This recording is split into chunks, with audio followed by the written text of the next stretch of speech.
The graph of y equals f of x is shown below. On the axes below, sketch the graph of y equals the modulus of the function of x. I'm actually just going to do it on the axes where the original graph is. So what we need to draw is where we're above the axis, like that. It's going to follow exactly. And then we're going to get a reflection upwards. So for that section, we're going to have a loop like that. So it's an exact reflection. And then we have to make sure it disappears off the top there at the right place, like that.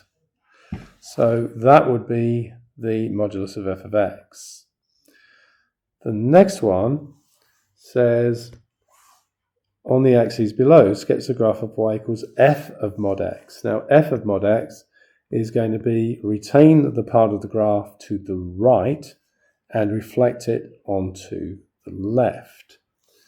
So let's do it back on here as well. So what we're going to get is that this bit will remain the same. But then we're going to get a reflection of that over here. So there'll be a cusp there, and then it will come up. That's not great. It will come up and have a maximum point there, and then disappear off at the same point on the graph, like so.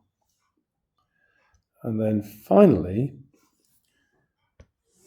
on the axes below, sketch the graph of the inverse of x, f minus 1x, which is the inverse of f of x. Again, I'm just going to do it where we have this. Now, if you sketch the inverse, it's not going to be a function, but that's not a problem.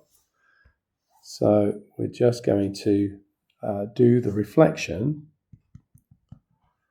in the line y equals x. So this turning point here will now be like this, and it will be on its side.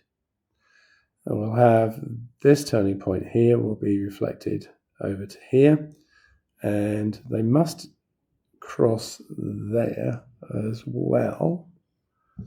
And then the intercept here will reflect over to here, and so on.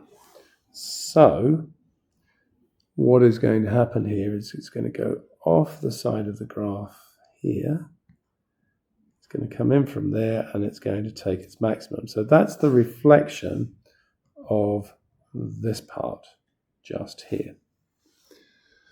Then it's going to come around through here, take that. So that's the reflection of this bit. And then it is going to go, they've got to intersect on y equals x. It's got to go through here. And then it will disappear off the graph over there, about halfway down there. So something like that.